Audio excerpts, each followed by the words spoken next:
In spite of the fact that I'm kind of a raging hot dumpster fire when it comes to League of Legends, I have been meaning to do a League of Legends episode on this channel for a while. And with the new League of Legends Netflix Arcane animated series coming out, this is the perfect time to do it. I am so excited for that show, both because the animations look absolutely gorgeous, and because the main character is my favorite League of Legends champion, Vi. And for my first League of Legends episode on this channel, I figured it would be kind of cool to take some popular League of Legends characters and fuse them with characters from Overwatch. Because those two games have a lot of characters that have similarities in terms of stories and designs, and I thought I could come up with some pretty fun fusions. And I hope you all think they're fun as well. But only one way to find out. Let's get into them, shall we? Let's go.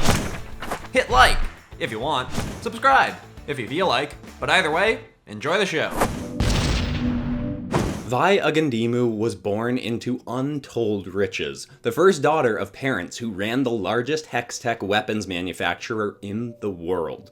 She would have been raised in luxury in one of the greatest cities on Earth, Numbover, if she hadn't been taken from her home as a child. Before she was even 3 years old, Vi was kidnapped by pirates from the surrounding slums of Zaunani. They asked for a ransom that would have been nothing to the Ugandimu family, but would have been a fortune to these crooks from the slums. But even still, to the shock of the criminals, the family refused to pay. They wouldn't pay that sum or any other. They seemed to just not care that their daughter had been taken.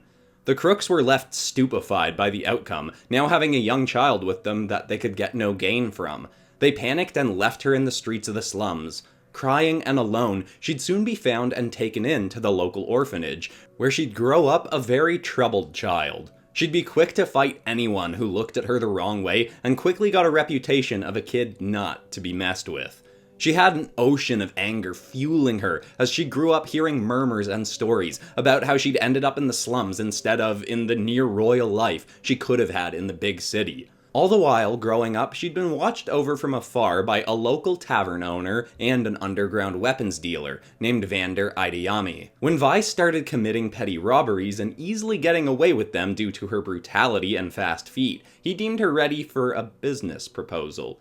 He'd needed someone to go on jobs for him, to take out competitor supplies and intimidate his criminal rivals. He'd provide her with weapons and decent pay in exchange for her services. She eagerly agreed, very excited to earn money for picking fights. After trying out a few weapons on her raids and missions, Vi eventually found that a glossy pair of golden hex-tech fists were by far her greatest asset. She could pummel her way through dozens of armed combatants in minutes, and come out without a scratch. 2 years went by in a blink, and Vi, under Vander's orders, had taken out leaders of every other criminal organization in Zaunani, and she'd become known as the most brutal woman in the slums. With all his foes bested, Vander made a strange request of Vi. He asked her to come with him to the big city of Numbover, the place where she'd been born but had never returned to since being kidnapped. Vander was very cryptic about why they were going into the city, but eventually they pulled right up to the main offices of Vi's former parents' Hextech company. The two were brought into the penthouse, where Vi stood before her birth parents, who told her that she'd grown up exactly as they'd hoped. See, Vi's parents had both come from nothing, and were toughened by their difficult youths, and eventually built themselves a fortune. They didn't want their daughter to be soft growing up rich, so they saw an opportunity when she was kidnapped and taken to the slums. They charged their old friend Vander Idayami, who they'd often provided with under-the-table weapons to stir up conflicts in the slums, to watch over Vi as she grew up in a harsh environment and ensure she was being forged into a woman of grit and strength. Now they deemed her ready to properly rejoin her family. She'd be given the life of luxury that had been her birthright, having homes all over the world, eating only the finest foods, and working as the head of the company's security, with a small army at her command. When they finally finished their spiel and proposal for her new life, Vi took less than a minute to think it over, before she began a rampage on the building, killing her parents and Vander as well. Floor by floor, she tore through the facility, destroying everything she could, until eventually she found some high-grade explosives, set them along the base of the building, and leveled the entire place. The police came for her and she reveled in the fight, taking down every squad that came her way in an explosive brawl, before eventually, heroes from the International Peacekeeping Task Force, the Overwatch Legends, came in and were finally able to bring her down. She was imprisoned, but only for a short while. See, she'd caught the eye of many people in her well-publicized tirade, including members of a shadow organization that believed they could use her talents. In the dead of night, a sniper-wielding assassin quietly broke into the prison and opened her cell. This was Caitlin Lacroix, and she had a proposal for Vi.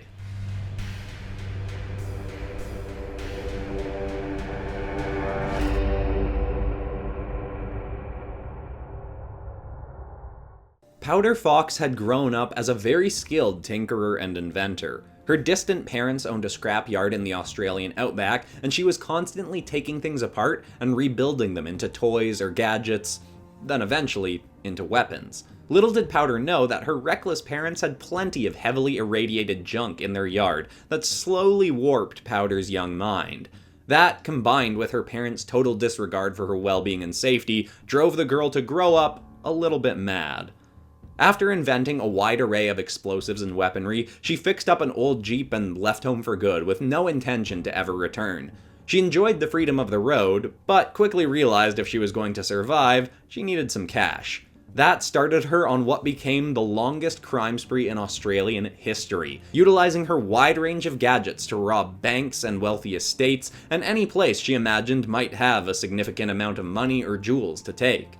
Once she even robbed a bakery, not even bothering to take the money, simply wanting all the desserts she could handle.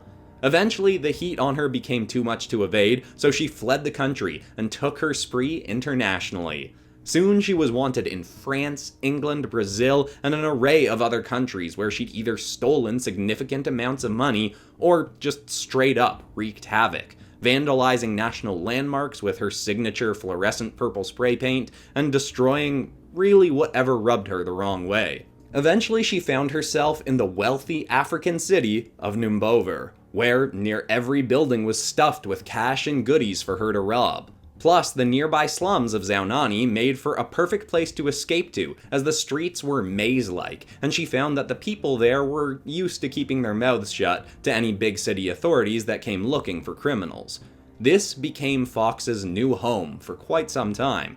She'd sneak into the city, rob whatever place she pleased, then bolt back to the slums to hide. But eventually, she became bored of just robbing big city businesses and started stealing and pulling pranks on the local crime gangs of the slums, all of whom were still in the process of reorganizing after having their leaders thumped by a certain pink-haired brawler. Powder would hide paint bombs all over their hideouts, let wild animals loose on their meetups, and sometimes just blow up their weapon and drug shipments. She quickly became the most wanted woman in the country by both police and the crime underground, but no one could get a handle on her. As her antics got wilder and more dangerous, she finally caught the wrong person's attention. Vi Agandimu had been working for some months now alongside Caitlin Lacroix in a terrorist organization that itself was bent on bringing chaos upon the world. So initially, Vi was interested in recruiting Powder to their cause. Vi went back to her old home of Zaunani and tried to track down Fox, but was having little luck. Until one of her Hex-Tech fists suddenly started to spark and twitch. Vi tossed it aside and it exploded with purple paint, erupting out and coating over everything nearby, including Vi. From a building above, Fox was cackling eagerly at the sight. Vi was obviously not amused. While at the back of her mind she was very impressed that Powder had been sneaky enough to pull off what she just did, but still there was no excuse for the disrespect, and Vi was now hell-bent on bringing Fox down. Her lust to best this devious, deranged scrapper got stronger and stronger over the next weeks, as Fox kept evading Vi and pulling more and more pranks on her at every opportunity. Soon enough, Powder too was obsessed with her pursuer, elated by the attention this menacing brawler gave her. Vi still had obligations to her group and would split her time between working alongside Caitlin Lacroix and coming back down to the slums of Zaunani to continue her hunt for the wild, explosive slinging maniac that was Powder Fox.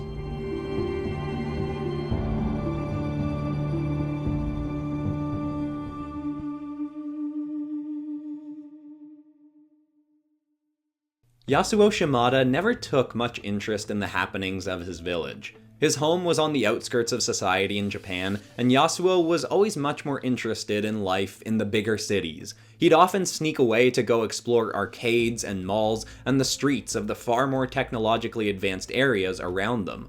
On one of these outings, he'd even have a chance meeting with a member of the budding Overwatch Legends team, and keep in occasional contact with her, fascinated by the technology members of the team utilized.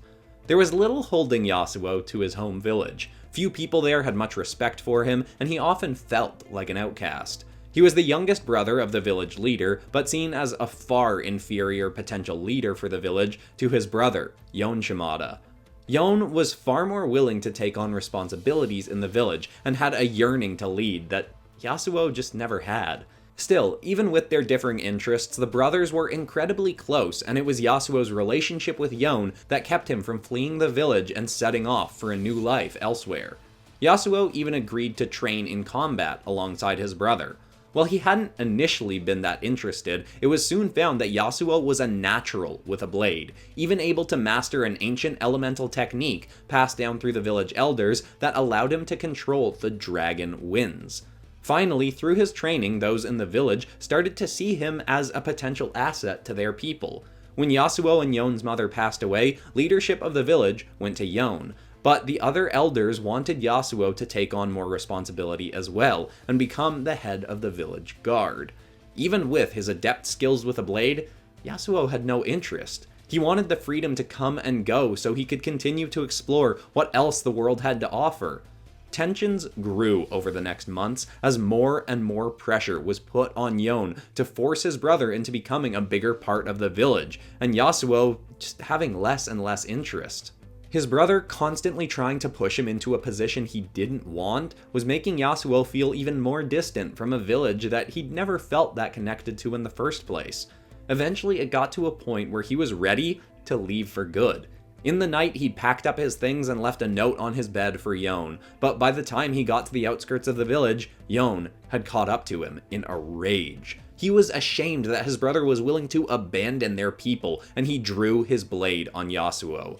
Yasuo had no interest in fighting his brother, but when Yon struck, he had no choice but to draw his blade in defense. Yasuo tried to ward off his brother, both with his blade and his wind-wielding abilities. He had the advantage in terms of skill in combat, but his unwillingness to harm his brother left Yasuo at a significant disadvantage. Slowly, Yon got cut after cut on Yasuo, and eventually disarmed him, then left him in a near-dead state. While he wasn't willing to finish him off, Yasuo very likely would have bled out if he hadn't called for help. After Yon left him fading on the blood-stained grass, Yasuo pulled out a phone that he'd acquired on one of his many outings to the city and called his friend over at the Overwatch Legends. That was the last thing he remembered before passing out.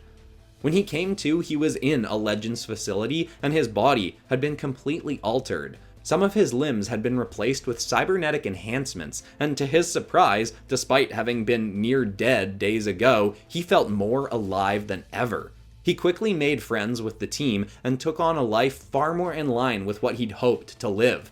He thrived in his enhanced body, utilized a powerful new blade that still allowed him to channel the dragon winds, and traveled the world with his new friends, fighting to keep it a safe place. But all the while, there was always a part of him that thought back to his old village. He thought of his brother, who, despite all that had happened, he still loved. After a few years with the League, Yasuo eventually returned, quietly, to his old village one night and found Yon. Yon initially tried to attack the masked intruder, but quickly Yasuo revealed who he was. Yasuo told his brother that he forgave him for what he'd done, that he wished him all the best, and that he was finally living a life where he felt truly accepted. That night, they'd part on good terms, with a piece of each of them that had previously felt broken, healed, and the two brothers now were more able to lead full and happy lives in places where they both felt they belonged.